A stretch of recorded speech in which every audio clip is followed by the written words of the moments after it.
વિદ્યાર્થી મિત્રો, જે વિદ્યાર્થી મિત્રોને ભાસ સંસ્કૃતના બહુ જ મોટા નાટ્યકાર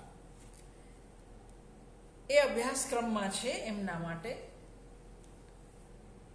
ભાસ સંસ્કૃત ભાષાના સૌથી પ્રાચીન નાટ્યકાર, જેમના અંગે ખાસ કશી માહિતી મળતી નથી.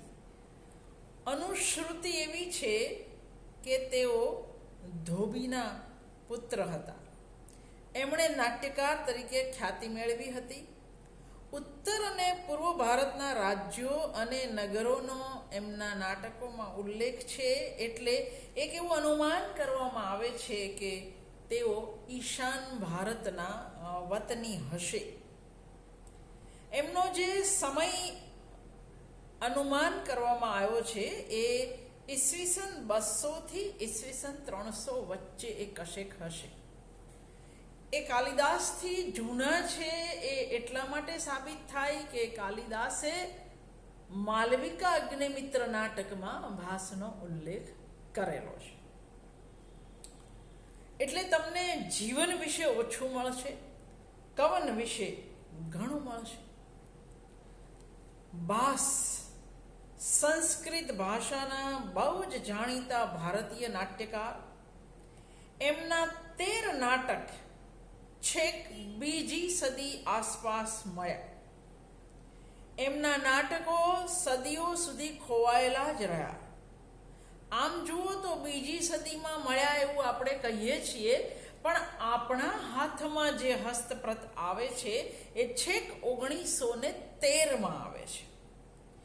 1913માં ભારતીય વિદ્વાન ગણપતિ શાસ્ત્રી એ સંસ્કૃત ગ્રંથાવલીમાં આ નાટકો પહેલી વાર પ્રકાશિત કરે છે. 1913માં ગણપતિ શાસ્ત્રીને એની હસ્તપ્રત હાથ લાગે છે. બાકી કાવ્ય મીમાંસકો ભાસના નાટક સ્વપ્ન વાસવ દત્તમની વાત પોતાની મીમાંસામાં કરતા. ખાસ કરીને રાજશેખરે આ નાટકનું નામ દ્રષ્ટાંત રૂપે લીધું, એટલે પુરવાર થાય કે એના પહેલા તો ભાસના નાટકો હતા જ. કાલિદાસના નાટક માલવિકા અગ્નિમિત્રમાં ભાસનો ઉલ્લેખ છે. એનો અર્થ એ થાય કે ભાસ કાલિદાસ પહેલા થયા. કાલિદાસનો સમયકાળ ઈસુની પ્રથમ સદીથી ચોથી સદી સુધી બદલાતો રહ્યો છે. કોઈ આ જ સમય એવું કહી શક્યું નથી. એટલે ભાસનો સમય ઈસવીસન પૂર્વે બીજી સદીથી ઈસુની બીજી સદી વચ્ચે આવે, પણ મોટે ભાગે લોકો ઈસવીસન 200 થી 300 વચ્ચે કહે છે. ભાસના નાટકોમાં જે ભાષા વપરાય છે એના આધારે ઘણા એને 5મી સદીનો પણ માને છે. સદીઓ સુધી ભાસના નાટકો લુપ્ત થયેલા હતા. 1912-13માં ગણપતિ શાસ્ત્રીને ત્રિવેન્દ્રમમાં 13 સંસ્કૃત નાટક મળ્યા, જે ત્યાં ભજવાતા હતા. કોઈમાં, એટલે કે આજે 13 નાટક મળ્યા, એમાં કોઈ એકેયમાં લેખકનો ઉલ્લેખ નથી, સિવાય કે સ્વપ્ન વાસવ દત્તા. પણ આ બધા નાટકોની લેખન શૈલી અને એમાં પ્રયોજાયેલી રચના પ્રયુક્તિઓની સરખામણી કરતા ગણપત શાસ્ત્રીને જણાયું કે આ તમામ નાટક કોઈ એક સર્જકના જ છે, અને એમાં સ્વપ્ન વાસવ દત્તા ભાસનું છે. એના આધારે આ 13 નાટક ભાસના ગણવામાં આવ્યા. ભાસના નાટકો નાટ્યશાસ્ત્ર દ્વારા જે નિયમો સૂચવાયા છે એનું પાલન નથી કરતા. એટલે પણ ક્યારેક એવો પ્રશ્ન થાય કે ભારતના નાટ્યશાસ્ત્ર પહેલા આ નાટકો લખાયા હશે કે પછી ભાસ એવા ક્રાંતિકારી નાટ્યકાર હશે કે જે ભરત મુનિએ બનાવેલા નિયમો પાળવામાં માનતા નથી.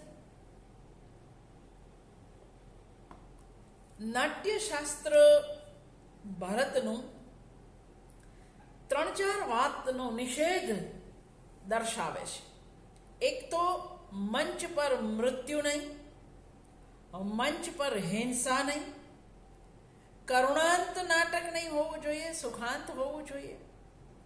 આ બધા નિયમો ભાસના નાટકો તોડે છે.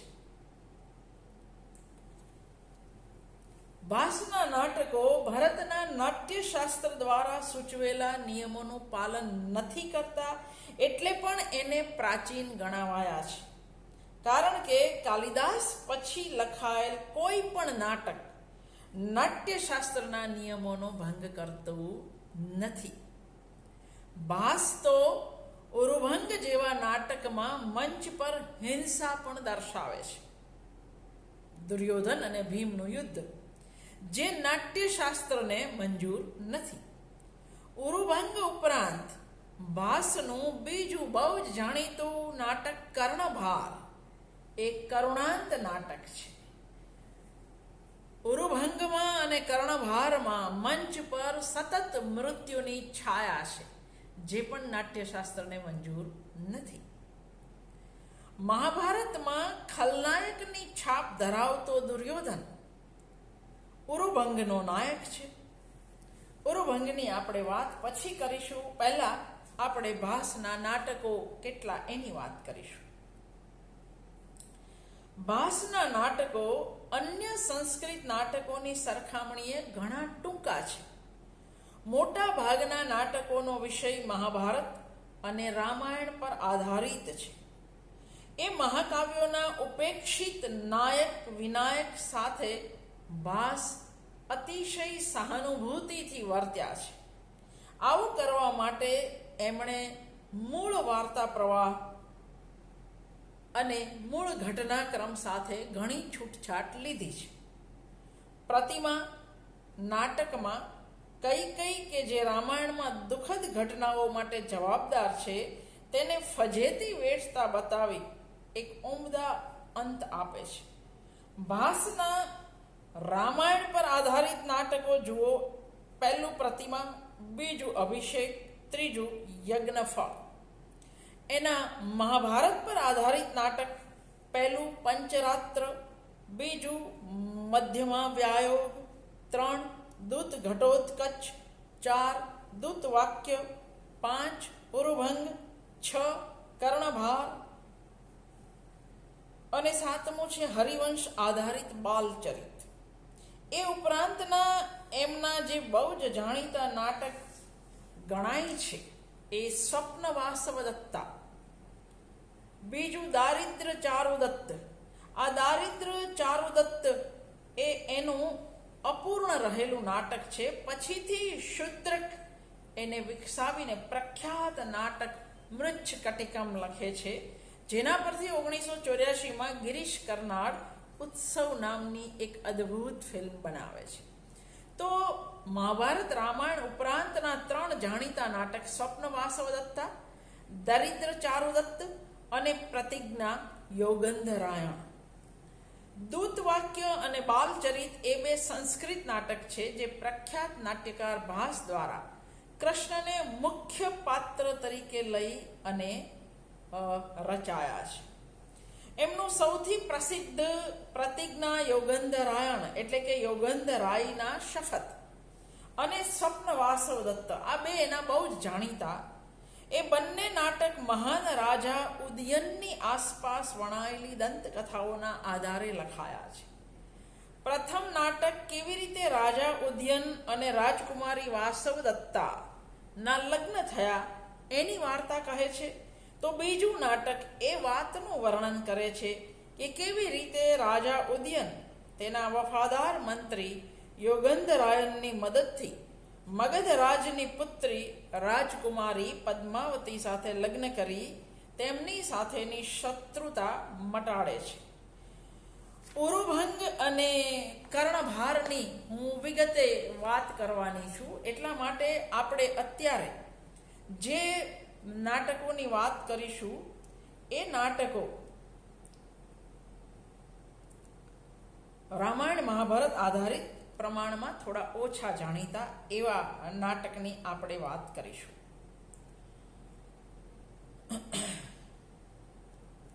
ઉરુભંગ અને કર્ણભાર તમને કશેથી પણ મળી રહે અને હું વિગતે વાત કરીશ એટલે એના સિવાયના. તો પહેલા મહાભારત આધારિત કેટલા નાટક? પંચરાત્ર, મધ્યમાં વ્યાયો, દૂત ઘટોત્કચ, દૂત વાક્ય, ઉરુભંગ, કર્ણભાર. એની વાત પછી. દૂત ઘટોત્કચ મહાભારત આધારિત અને રાજનીતિની ચર્ચા કરતું આ એકાંકી રૂપક છે. તેમાં ચક્રવ્યૂહમાં અભિમન્યુના વધથી અર્જુન અભિમન્યુને મારનાર જયદ્રથને મારવાની પ્રતિજ્ઞા લે છે. કૃષ્ણ ઘટોત્કચને દૂત તરીકે કૌરવોની પાસે મોકલે છે અને અર્જુનની પ્રતિજ્ઞાના સમાચાર કેવડાવે છે.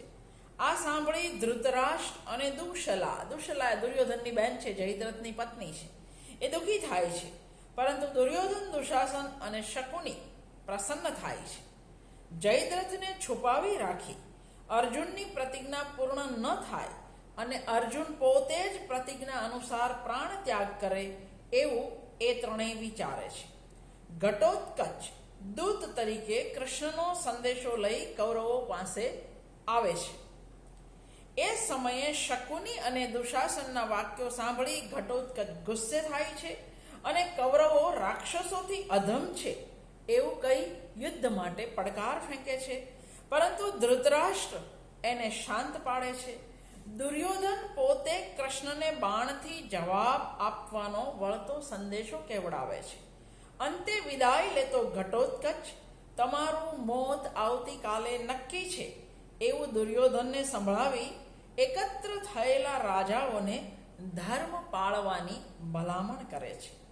આ એકાંકીમાં રાજનીતિ ચર્ચા, ઘટોત્કચના પાત્રનું પ્રાધાન્ય, મહાભારતના પાત્રોનો કલ્પેલો નૂતન પ્રસંગ, ઘટોત્કચનું દૌત્ય, વીર અને કરુણ રસની જમાવટ,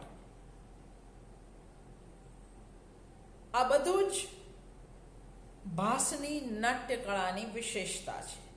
આ એકાંકીના અંતે ભરત વાક્ય નથી મળતું એટલે કિથ નામના વિવેચકનો મત છે આ એકાંકીને વ્યાયોગ માનવાનો હોવા છતાં એને ઘણા ઉત્સૃષ્ટિકાંક માને છે.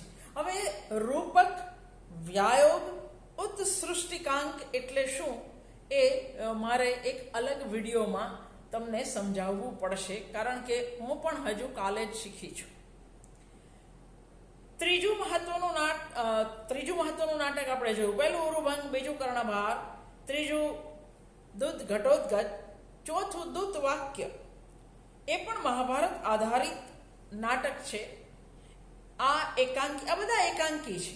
આ એકાંકીમાં પાંડવોના દૂત તરીકે કૃષ્ણનો દુર્યોધન પાસે જવાનો પ્રસંગ મુખ્ય છે.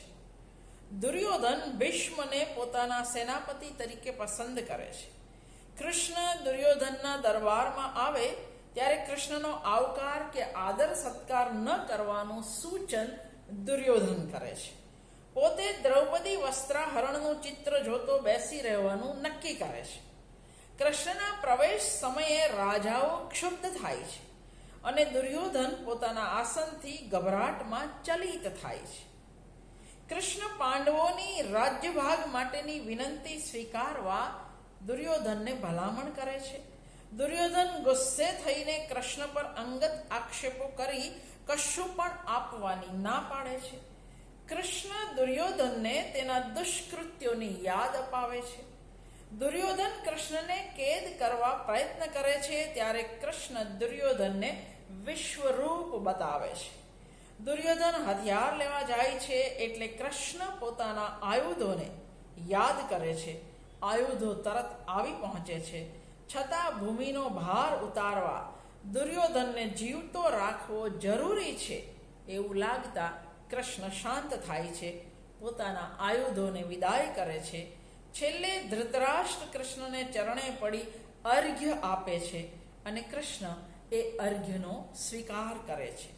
આ એકાંકીમાં રાજનીતિની ચર્ચા, નાટ્ય પ્રયોગની નવીનતા, દુર્યોધનનો એકપાત્રી અભિનય, દ્રૌપદીના વસ્ત્રાહરણનું ચિત્રપટ, વીર અને અદ્ભુત રસની જમાવટ, દુર્યોધનનું અભિમાન અને કૃષ્ણના આયુધોનું શરીરધારી સજીવ વર્ણન કરવાની ભાસની એક નવતર કલ્પના આપણને આ એકાંકીમાં જોવા મળે છે.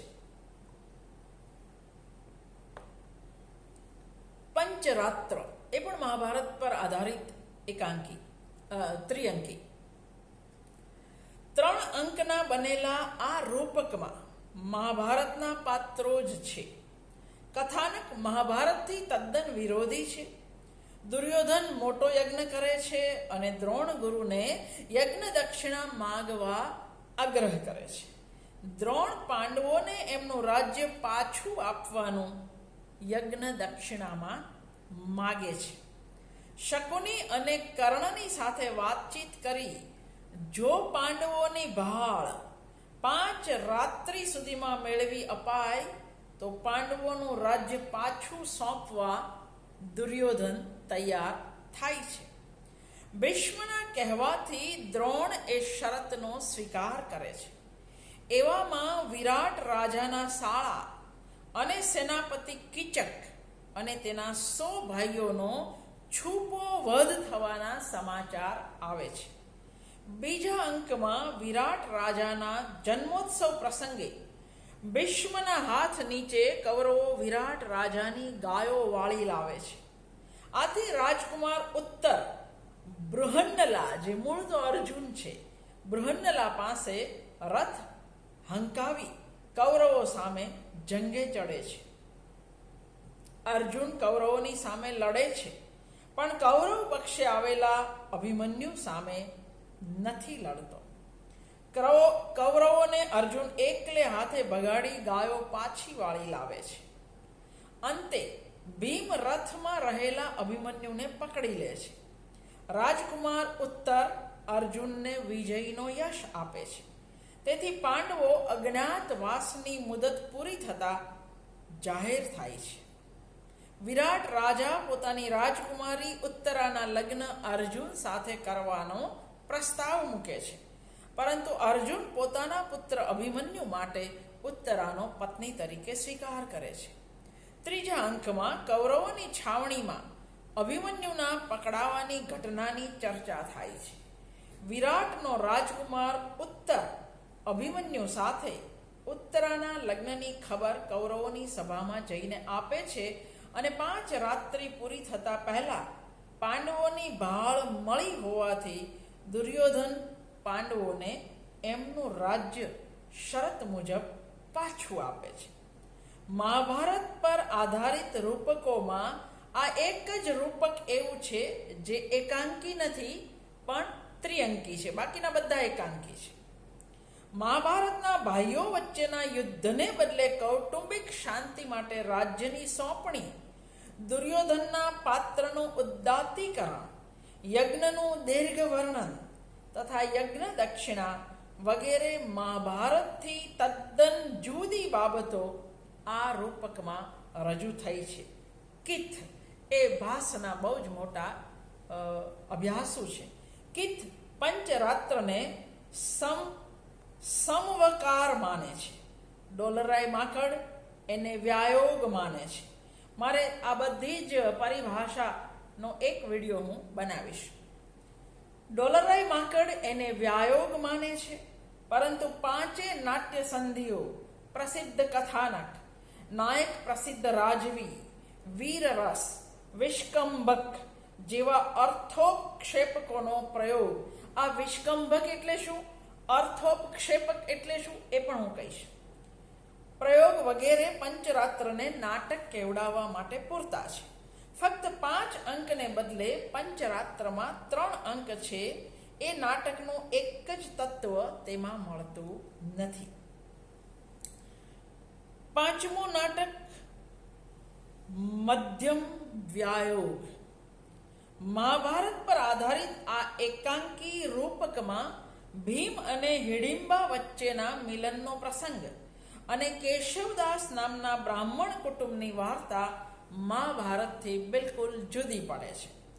હિડિંબાને પાંડવો પોતાની નજીકના વન પ્રદેશમાં આવ્યા હોવાની ખબર પડતા તે પોતાના પુત્ર ઘટોત્કચને ઉપવાસના પારણા માટે કોઈક યુવાનને લઈ આવવા મોકલે છે.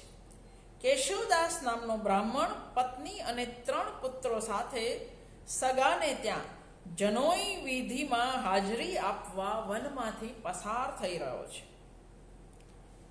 ઘટોત્કચ એને અટકાવી ગમે તે એક પુત્રને સોંપી દેવા કહે છે. આથી મધ્યમ એટલે વચલા પુત્રને સોંપવા કેશવદાસ તૈયાર થાય છે. વચલો પુત્ર જીવતા શ્રાદ્ધ કરી લેવા ત્યાંથી તળાવે જાય છે અને એને વાર લાગતા મધ્યમ એટલે વચલા પુત્ર એમ કહી બૂમો પાડે છે. આથી કુંતીનો વચલો પુત્ર ભીમ ત્યાં આવી પહોંચે છે અને બ્રાહ્મણ કુટુંબની સહાય કરે છે. આથી ઘટોત્કચ અને ભીમ વચ્ચે પહેલા શાબ્દિક બોલચાલ થાય છે અને બ્રાહ્મણના પુત્રને બદલે પોતે હિડિંબા પાસે બલિ તરીકે જવા તૈયાર થાય છે. ભીમ પોતે જતો નથી અને ઘટોત્કચ તેને તાકાત હોય તો લઈ જાય એવો પડકાર ફેંકે છે ઘટોત્કચને. અંતે બંને વચ્ચે દ્વંદ્વ યુદ્ધ થાય છે. ઘટોત્કચ એને હરાવી શકતો નથી. ભીમ શરત મુજબ છેલ્લે હિડિંબા પાસે જાય છે અને ભીમ પોતાના પિતા છે એવી ઓળખાણ પડતા ઘટોત્કચ ભીમની માફી માંગે છે. કેશવદાસ બ્રાહ્મણની માફી માંગી એને વળાવવા જાય છે. પિતા અને પુત્ર વચ્ચે દ્વંદ્વ યુદ્ધ, કેશવદાસ બ્રાહ્મણનો પ્રસંગ અને ભીમ અને હિડિંબાનું મિલન, આ બધી ભાસની મૌલિક કલ્પનાઓ આ એકાંકીને મહાભારતથી અલગ તારવે છે. આમ આ વ્યાયોગ પ્રકારનું સફળ રૂપક છે. 7મું નાટક અભિષેક. હવે આ રામાયણ પર આધારિત કૃતિઓ શરૂ થાય છે. મહાભારત પર આધારિત કૃતિઓ પૂરી. મેં કહ્યું પ્રમાણે ઉરુભંગ અને કર્ણભારની હું અલગથી વાત કરીશ. અભિષેક રામાયણની વાર્તા રજૂ કરતું 6 અંકનું નાટક છે. પ્રથમ અંકમાં સીતાના હરણ પછી છેક રામના રાજ્યાભિષેક સુધીના પ્રસંગો રજૂ થાય છે. વાલીએ સુગ્રીવને તેની પત્ની અને રાજ્ય પડાવી કાઢી મૂક્યો છે. ત્યાંથી અભિષેક નાટકની વાર્તાનો આરંભ થાય છે. સુગ્રીવ રામ સાથે સંધિ કરી વાલી સાથે યુદ્ધ કરે છે.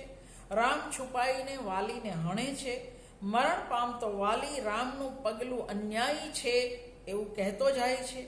રામ ભાઈની પત્નીનું અપહરણ કરવાના દોષની એને શિક્ષા થઈ એવું કહી પોતાનું પગલું ન્યાયી હતું એવું કહે છે. છેવટે વાલી પોતાના પુત્ર અંગદની રામ અને સુગ્રીવને સોંપણી કરે છે અને મૃત્યુ પામે છે. રાજા તરીકે સુગ્રીવનો કિષ્કિંધામાં અભિષેક થાય છે. એ પછી બીજા અંકમાં વાનરોએ કરેલી સીતાની શોધ અને જટાયુના કહેવાથી હનુમાને લંકામાં કરેલી શોધખોળની વાત છે. હનુમાન સીતાને ખોળી કાઢી રામના સમાચાર તેને આપે છે અને રામને લંકામાં લાવવાની ખાતરી આપે છે. હનુમાન રાવણના ઉપવનમાં તોડફોડ કરે છે. ત્રીજા અંકમાં હનુમાનને કેદ કરી રાવણ પાસે લાવવામાં આવે છે. હનુમાન રામના બળના વખાણ કરે છે. વિભીષણ હનુમાનનું સમર્થન કરી સીતાને પાછા રામને સોંપી દેવા જોઈએ એવી રાવણને ભલામણ કરે છે. રાવણ હનુમાનને એનું પૂંછડું સળગાવવાની શિક્ષા કરે છે. પછી હનુમાન રાવણની લંકાને સળગાવી દે છે. રાવણ વિભીષણને દેશવટો આપે છે. વિભીષણ રામની શરણાગતિ સ્વીકારે છે. ચોથા અંકમાં હનુમાન રામને સીતાના સમાચાર આપે છે એટલે રામ સમુદ્ર કિનારે પહોંચે છે. વિભીષણ રામને મળી સત્કાર પામે છે. સમુદ્ર માર્ગ કરી આપવાથી રામ સેના સાથે લંકા પહોંચે છે. પાંચમા અંકમાં યુદ્ધનો આરંભ થાય છે. રાવણ રામ અને લક્ષ્મણના બનાવટી માથા બતાવી સીતાને પોતાની તરફ વાળવાનો પ્રયત્ન કરે છે. યુદ્ધમાં રાવણનો પુત્ર મેઘનાદ મરાય છે, હણાય છે. આથી રાવણ સીતાનો વધ કરવા તૈયાર થાય છે, પરંતુ સ્ત્રી વધના ડરે એ વધ કરવાનું માંડી વાળી રામ સાથે યુદ્ધ કરવા જાય છે. છઠ્ઠા અંકમાં રામના હાથે રાવણનો વધ અને વિભીષણનો લંકાના રાજ્ય પદે અભિષેક થાય છે. અગ્નિ પ્રવેશથી પવિત્ર સીતાનો સ્વીકાર કરી રામ અયોધ્યા જાય છે. તેમનો રાજ્યાભિષેક થવા સાથે આ નાટક પૂરું થાય છે. વીરરસ પ્રધાન આ નાટક મધ્યમ કક્ષાનું છે. થોડાક વર્ણનો અને સંવાદો યોગ્ય રીતે ભાસની નાટ્યકળાનું સૂચન કરે છે, પણ ભાસની નાટ્યકળાની સામે આ નાટક નબળું છે. પછીનું નાટક પ્રતિમા, એ પણ રામાયણ આધારિત છે. આ નાટક 7 અંકનું છે. તેમાં રામનો રાજ્યાભિષેક થવાનો હતો ત્યાંથી શરૂ કરી ખરેખર એ રાજ્યાભિષેક થાય ત્યાં સુધીની રામકથા રજૂ કરવામાં આવી છે. પહેલા અંકમાં રામનો રાજ્યાભિષેક થવાનો છે. એના આનંદમાં સીતા ઉપવનમાં ગમ્મત ખાતર વલકલ પહેરી પોતાના ઘરેણા દાસીને ભેટ આપે છે.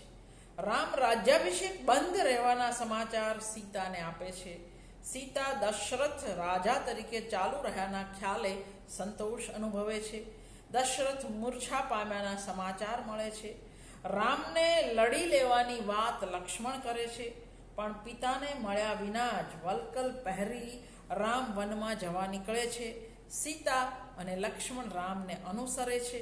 બીજા અંકમાં રામ, સીતા અને લક્ષ્મણના વિયોગમાં દશરથ રાજા ઝૂરે છે અને સુમંત્ર રામ વગેરેને વનવાસ માટે મૂકી એકલો પાછો ફરે ત્યારે દશરથ પુત્ર વિયોગે મૃત્યુ પામે છે.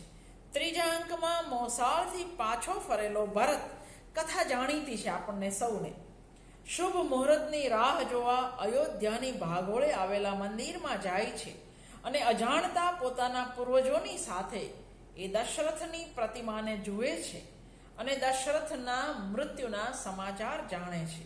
આથી એ માતા કૈકેયીને ધિક્કારે છે અને અભિષેક કરવાની ના પાડે છે. ચોથા અંકમાં ભરત રામને મળવા વનમાં જાય છે. રામ પાછા નથી ફરતા એટલે રામની પાદુકાઓ લઈ ભરત પાછો ફરી અયોધ્યાની બહાર રહી અને રાજ્ય શાસન ચલાવે છે. પાંચમા અંકમાં પિતાના શ્રાદ્ધ વિશે વિચારી રહેલા રામને કોઈ જ્ઞાની બ્રાહ્મણના રૂપે આવેલો રાવણ કાંચન મૃગ વડે નિવાપાંજલિ શ્રેષ્ઠ છે એવું જણાવે છે. ત્યાં એવું કાંચન મૃગ દેખાતા રામ એને મારવા જાય છે. લક્ષ્મણ કુલપતિનો સત્કાર કરવા ગયો હોવાથી રાવણ અસલ રૂપમાં પ્રગટ થઈ સીતાનું અપહરણ કરી જાય છે. હલો,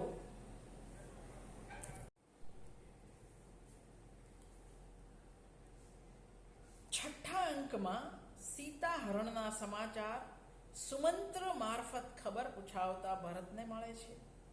ભરત માતા કૈકેયીને ધમકાવે છે. કૈકેયી કહે છે શ્રવણના શાપને સાચો પાડવા અને રામના જીવનને બચાવવા પોતે વરદાન માંગેલા. ફક્ત 14 દિવસને બદલે 14 વર્ષ બોલવાની ભૂલ થઈ ગયેલી.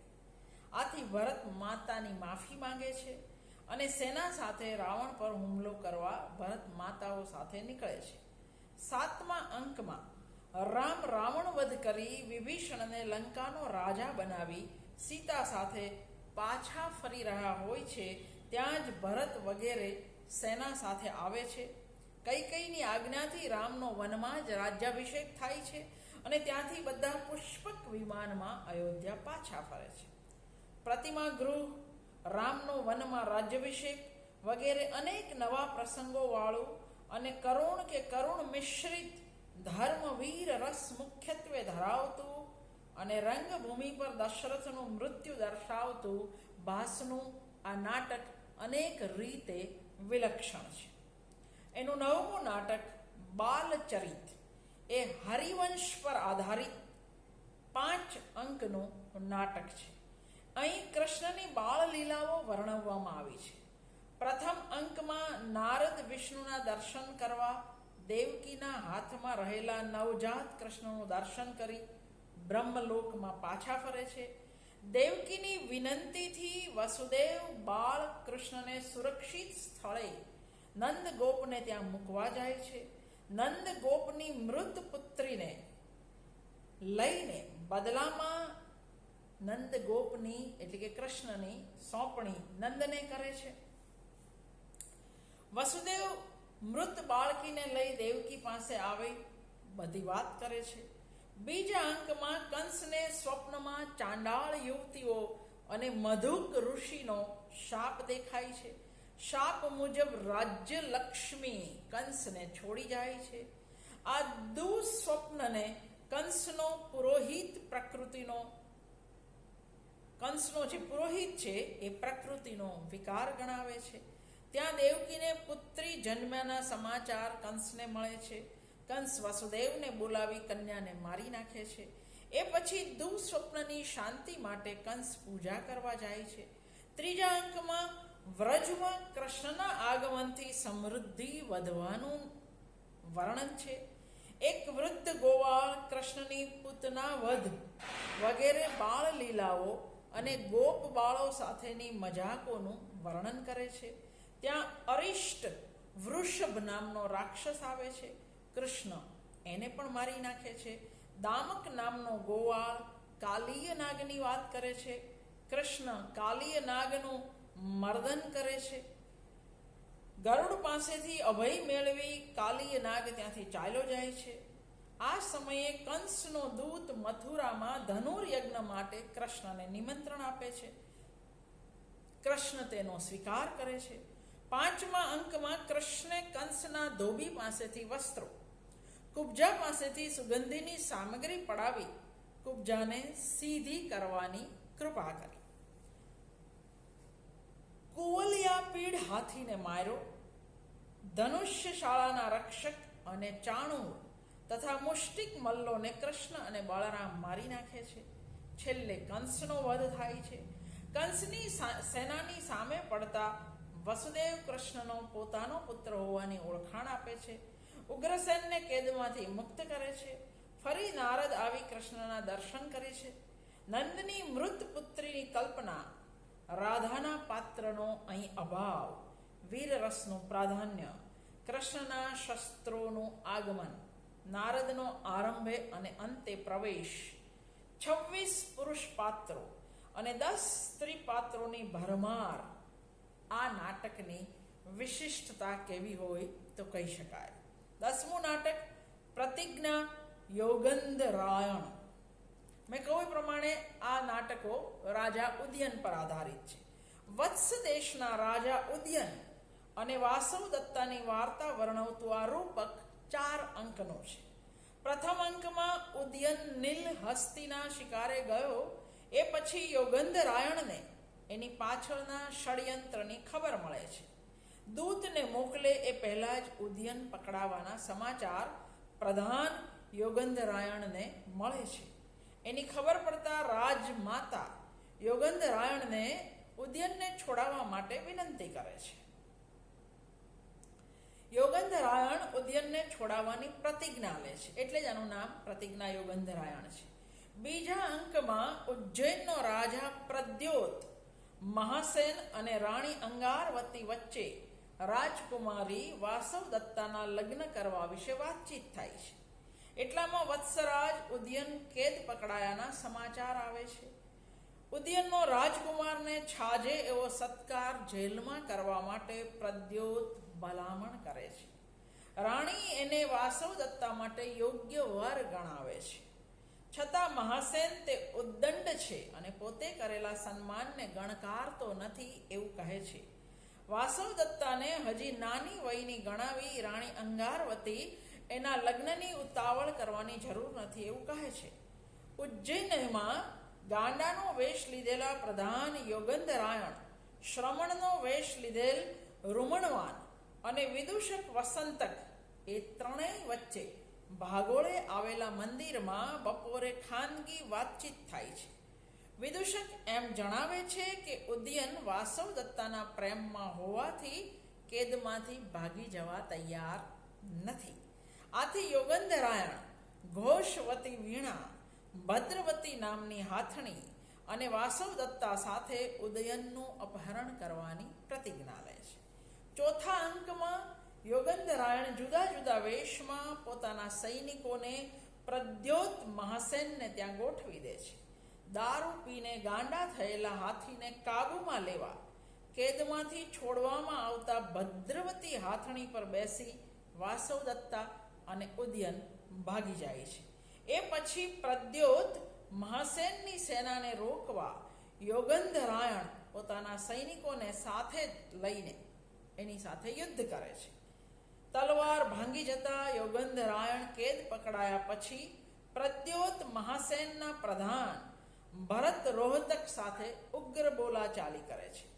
એટલામાં પ્રદ્યોત મહાસેન વાસવદત્તાના ઉદયન સાથેના લગ્ન માન્ય રાખતી સુવર્ણની જારી કંચુકી દ્વારા મોકલે છે.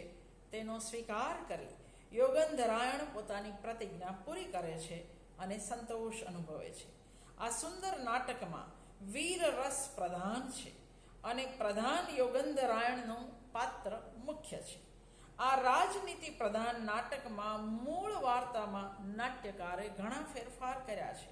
ઉદયન અને વાસવદત્તાની વાર્તાના પૂર્વાર્ધ જેવું આ નાટક છે.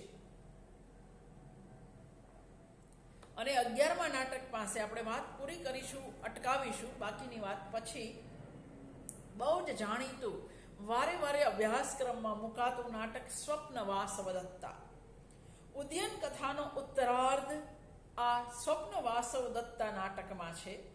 6 અંકનું બનેલું આ નાટક વાસવદત્તા સાથે વિલાસોમાં રચ્યા રાજા ઉદયનના રાજ્યનો કેટલોક ભાગ પડોશી રાજા આરુણી પડાવી લે છે. તે પાછું મેળવવા માટે વાસવદત્તાને આગમાં બળી ગયાની અને એને બચાવવા જતા પ્રધાન યોગંધરાયણ પણ બળી મર્યાની અફવા ફેલાવી મગધની રાજકુમારી પદ્માવતી સાથે ઉદયનને ફરી પરણાવવાની યોજના ઉદયનના પ્રધાનો ઘડે છે. પ્રથમ અંકમાં વેશપલટો કરી વાસવદત્તા અને યોગંધરાયણ મગધના તપોવનમાં આવે છે. ત્યાં મગધની રાજકુમારી પદ્માવતી પાસે વાસવદત્તાને પોતાની પ્રોષિત ભર્તૃકા બહેન ગણાવી થાપણ તરીકે યોગંધરાયણ મૂકે છે. તપોવનમાં લાવાણકમાંથી આવેલો બ્રહ્મચારી ત્યાં વાસવદત્તા અને યોગંધરાયણ બળી મર્યાનો વૃત્તાંત જણાવે છે. વાસવદત્તા માટે ઉદયનના અપૂર્વ પ્રેમની વાત સાંભળી પદ્માવતી રાજા ઉદયન ફરી પરણશે કે નહીં એ વિશે વિચાર કરે છે. બીજા અંકમાં નિકટ સંબંધવાળા પદ્માવતી અને વાસવદત્તા કંદુક ક્રીડામાંથી પદ્માવતીના લગ્નની વાત કરે છે અને પદ્માવતી રાજા ઉદયન તરફ આકર્ષાવાની વાત દાસી વાસવદત્તાને જણાવે છે. એટલામાં ઉદયન સાથે પદ્માવતીના લગ્ન ગોઠવાયાની વાત જાહેર થાય છે. ત્રીજા અંકમાં દુઃખી વાસવદત્તા પદ્માવતીને માટે કૌતુક માલા ગૂંથી આપે છે. ચોથા અંકમાં પદ્માવતી વાસવદત્તા વગેરેની સાથે પ્રમદ વનમાં આવે છે. બીજી બાજુથી ઉદયન વિદૂષક સાથે ત્યાં આવે છે. પદ્માવતી વગેરે માધવી લત્તાના મંડપમાં જતા રહે છે અને ઉદયન વિદૂષક સાથે લતા મંડપની બહાર બેસી વાત કરે છે. ઉદયન પોતાને વાસવદત્તા વધુ પ્રિય હોવાનો અભિપ્રાય વિદૂષક સાથેની વાતચીત દરમિયાન જણાવે છે. વિદૂષક વાસવદત્તાના મૃત્યુની યાદ અપાવે છે. ઉદયનની આંખ આંસુથી ભરાઈ આવે છે અને ત્યાં જ પદ્માવતી આવી પહોંચે છે. તેથી ઉદયન ફૂલની પરાગરજ આંખમાં પડી એવું બહાનું કાઢે છે. પાંચમા અંકમાં પદ્માવતી શિરોવેદનાને કારણે સમુદ્ર ગૃહમાં રહેલી છે એવી ખબર પડતા રાજા વિદૂષકની સાથે સમુદ્ર ગૃહમાં જાય છે. પણ પદ્માવતી ત્યાં પહોંચી ન હોવાથી તે ત્યાં આડે પડખે થાય છે. વાસવદત્તા પણ પદ્માવતીની ખબર કાઢવા ત્યાં આવી પહોંચે છે. રાજા નિદ્રામાં વાસવદત્તા સાથે વાત કરતો હોય છે.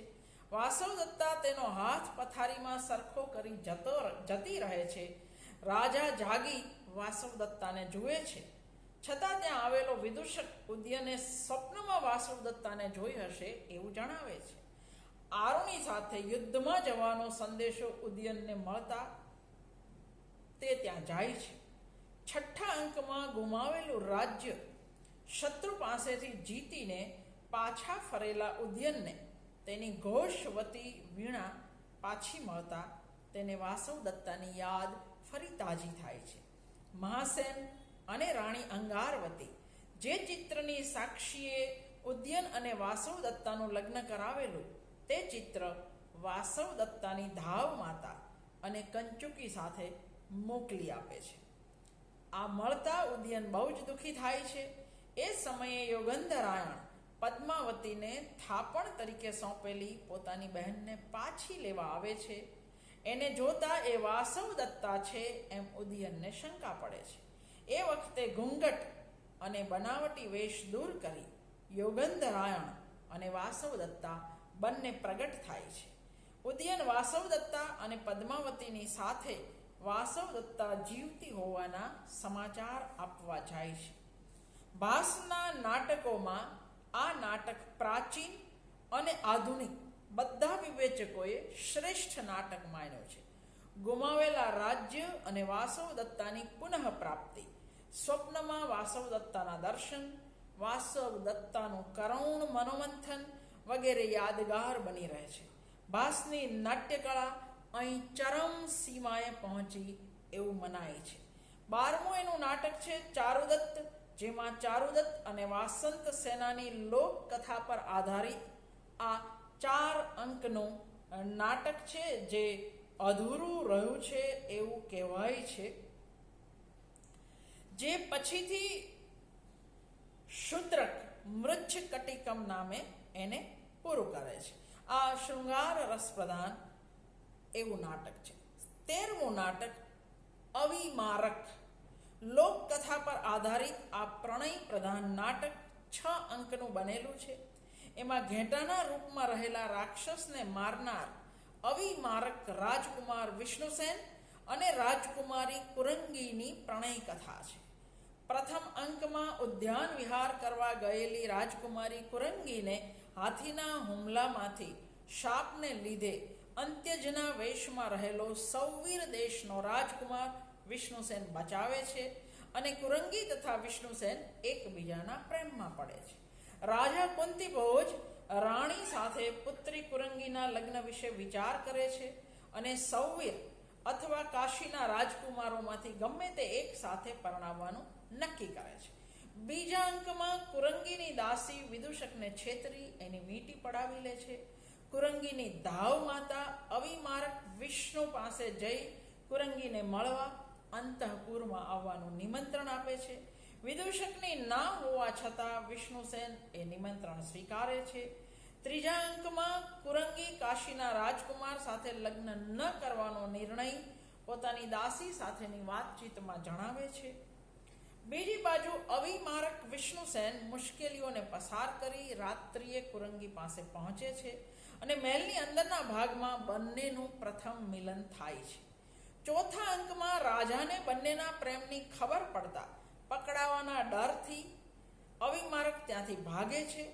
વિરહ વેદનામાં ડૂબી તે અગ્નિ પ્રવેશ કરી આત્મહત્યા કરવાનો પ્રયત્ન કરે છે, પરંતુ વરદાનને કારણે અગ્નિ એને બાળતો નથી.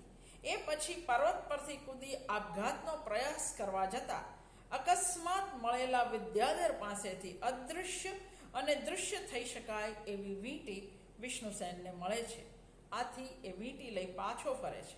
5મા અંકમાં કુરંગી ગળે ફાંસો ખાઈ આત્મહત્યાનો પ્રયાસ કરવા જતા વાદળની ગર્જના સાંભળી ડરી જાય છે. એ સમયે વીંટીથી અદૃશ્ય બનેલો અવિમારક વિષ્ણુસેન આવે છે. બંનેનું ફરી મિલન થાય છે. 6ઠ્ઠા અંકમાં રાજા કુંતીભોજ પુત્રી કુરંગીના લગ્ન કાશીના રાજકુમાર સાથે કરવાનો વિચારે છે. ત્યાં જ એના નગરમાંથી સૌરવી દેશના રાજા મળી આવે છે. તે પોતાના પુત્ર અવિમારક વિષ્ણુસેનની શોધમાં છે. ત્યાં નારદ મુનિ આવીને જણાવે છે કે અવિમારક વિષ્ણુસેન અંતઃપુરમાં જ છે અને કુરંગી સાથે એનું ગાંધર્વ લગ્ન થઈ ચૂક્યું છે. આથી કુંતી ભોજની બીજી પુત્રી સુમિત્રાનું લગ્ન કાશીના રાજકુમાર સાથે કરવાનું ભલામણ કરે છે. આ નાટકને કેટલાક વિવેચકો પ્રકરણ પણ માને છે. આ સુખાંત નાટકમાં શૃંગાર રસ મુખ્ય છે. સાહસિક પ્રણય વાર્તા મજાની છે, પરંતુ વિદ્યાધર, જાદુઈ વીંટી, નારદ મુનિ વગેરે દિવ્ય તત્વો વડે એને સુખાંત બનાવવામાં આવ્યું છે. કરુણાંત ઉરુભંગ નાટક કરતા સુખાંત અવિમારક નાટક તદ્દન જુદા પ્રકારનું છે.